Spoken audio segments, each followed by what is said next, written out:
Continuando com o Monero, então, essas são as características gerais, certo? A gente vai falar agora um pouquinho sobre a nutrição deles, né? Opa, voltou só um pouquinho, passou demais. Foi. Em relação à nutrição, os procariontes, eles são seres que têm todas as formas que você imaginar de metabolismo que possa ser para um ser unicelular.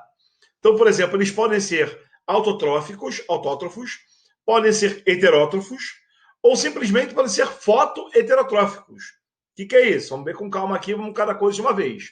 Só para lembrar, um ser autótrofo é um ser que produz matéria orgânica a partir de matéria inorgânica com energia exógena.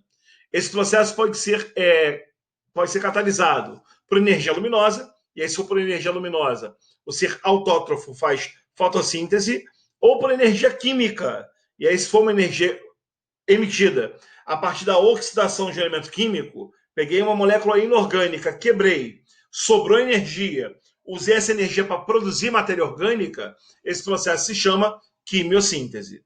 Só que os procariontes são tão especiais que existe uma fotossíntese que a gente pega a gente só vê em bactérias, só vê em procariontes, que é a fotossíntese que usa o ácido sulfídrico como fonte de prótons para a formação da glicose. Traduzindo para o português, em vez de usar água e gás carbônico para formar glicose, bactérias podem usar ácido sulfídrico. E aí, ao formar glicose, em vez de gerar oxigênio como gás final do processo, gera um gás enxofre. Ou seja, só em procariontes nós encontramos uma fotossíntese que tem um ácido com enxofre presente nele, sendo utilizado como fonte de hidrogênios para a formação da glicose. O enxofre que sobra é um gás emitido para o meio. Beleza? Podem ser heterotróficos também. Os heterótrofos pegam matéria orgânica do ambiente, oxidam, quebram para obter energia para si. Eles podem ser fermentadores, e aí tem vários tipos diferentes com muita importância econômica para a gente, né? Por exemplo, se você gosta de tomar um iogurtezinho, os lactobacilos fermentam leite para gerar o iogurte que você tanto gosta. Existem procariontes, respiradores aeróbicos ou anaeróbicos, oxidam glicose, quebram glicose na presença ou na ausência de oxigênio. Angel, mas fermentador não é anaeróbico? Sim. Só que fermentação é uma quebra incompleta da glicose. Quando eu quebro glicose e formo uma outra molécula orgânica, exemplo, lactobacilo, quebra glicose e gera ácido lático, composto de 3 carbonos, molécula orgânica. Uma bactéria que faz respiração anaeróbica, ela quebra a glicose, gerando gás carbônico. Beleza? Só que em vez de usar o oxigênio para esse processo ocorrer, usa ou enxofre ou nitrato, por exemplo. Tudo bem? E podem ser decompositoras, né? Pegam a matéria orgânica e liberam para o meio matéria inorgânica, ajudando na renovação da matéria no ambiente. Beleza? Existem alguns organismos procariontes que são fotoheterotróficos. O que é isso em português? Eles obtêm moléculas a partir de matéria orgânica presente no meio, porém essas moléculas são basicamente sem energia. Então eles têm a capacidade de absorver energia do meio e consumir matéria orgânica para a sua boa nutrição.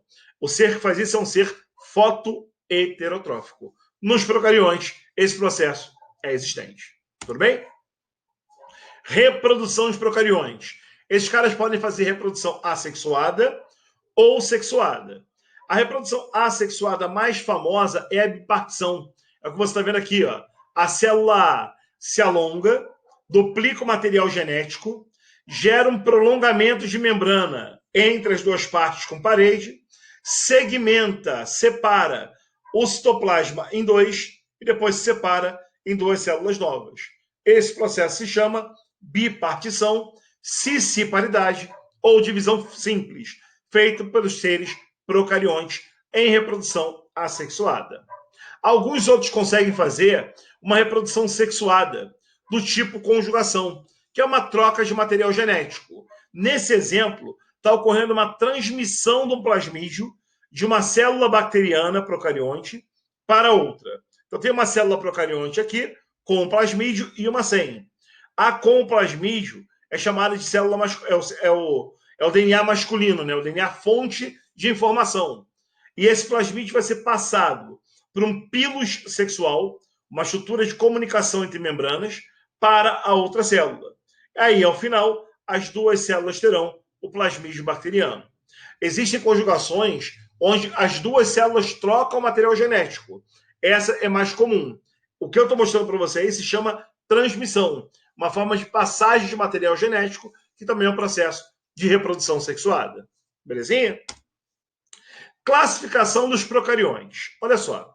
Até 1969, quer dizer, a partir de 1969, um cara de nome Whittaker, ele criou um sistema de classificação que dividia os seres vivos em 5 reinos. E como tinham 5 reinos, os procariontes ficavam em um só. Os procariontes estavam no chamado reino Monera. Então, muitas vezes, quando você estuda procariontes, pega um livro didático, procura na internet, aparece como reino Monera, que é a classificação que varia a partir de 69, pensando em 5 reinos dos seres vivos. O único reino de procariontes era Monera. Os outros, protista, fungi, plante e animalia, eram de seres eucariontes. Em 1990, uma classificação um pouco mais moderna trouxe um novo nível taxonômico acima de reino. Acima de reino surgiu o domínio. O domínio era o que vinha abaixo dos seres vivos. Vida, todos os seres vivos, separadas em 3 domínios. Um deles é o domínio dos eucariontes. É onde estão protistas, fungos, animais e vegetais. Os eucariontes. Vamos deixar de lado. E a galera que era do reino Monera acabou sendo subdividida em 2 domínios. Que domínios são esses? O domínio Eubacter, ou eubactérias, que são as bactérias que nós temos maior conhecimento na nossa vida. Bactérias patogênicas que causam doença, bactérias que estão presentes no meio, fazendo parte dos ciclos biogeoquímicos do ambiente, decompondo matéria, por exemplo. Bactérias que estão no teu intestino, fabricando vitamina para você. Bactérias que nos causam doença, eu acho que já falei sobre isso. As algas azuis, fotossintetizantes. Bactérias incompletas, como rictésias e clamídias, que são parasitas obrigatórios. Então, nós temos as bactérias que você conhece normalmente no seu dia a dia. O segundo domínio é o domínio das arqueas, ou arqueos. Quem são os arqueos? São procariontes de vida extrema. Vivem em ambientes onde geralmente ninguém consegue sobreviver. São adaptados a ambientes completamente inóspitos, quer dizer, quase inóspitos, né? Não são porque eles estão ali. Vivem em ambiente muito rico em sal, ou de temperaturas absurdamente altas, produzindo metano para o meio, ou até em lagoas ácidas próximas a vulcão. Então, na classificação mais atual, os procariontes são subdivididos em 2 domínios. O domínio das eubactérias, esse eu aqui significa verdadeira, bactéria verdadeira, e as arqueo, bactérias primitivas. Primitivas por quê? Exatamente por viverem em locais onde ninguém vive. Deu a impressão que elas só restaram ali, e daí elas trouxeram a vida para os seres que são mais modernos. Belezinha? Ou você usa a classificação dos 5 reinos, chamando os procariontes de Monera, ou a classificação mais atual e moderna, 2, 3 domínios, onde os procariontes ou são eubacter ou são arqueus. Belezão? Ó, tá aí uma classificação para mostrar para você a filogenia dos 2 domínios. Ó. De um ancestral universal, ou seja, um ancestral que deu origem a todos os domínios atuais, houve uma separação evolutiva em um momento que gerou o domínio das eubactérias, onde estão as bactérias que a gente falou ainda há pouquinho aqui no meio, e uma outra linha evolutiva que originou os outros 2 domínios, o domínio arquea e o domínio eucaria. Aqui estão todos os eucariontes, aqui estão as arqueobactérias. Ou seja, as arqueabactérias não, esse nome já foi superado, arqueas, tá bom? As arqueas são mais próximas evolutivamente aos eucariontes do que as eubactérias são desses caras também. Então, na classificação mais atual que nós temos de filogenia, arqueos e eucárias são mais próximos evolutivamente, tiveram uma separação mais próxima, enquanto o eubacter é um domínio mais afastado, evolutivamente falando. Belezinha? Tranquilo?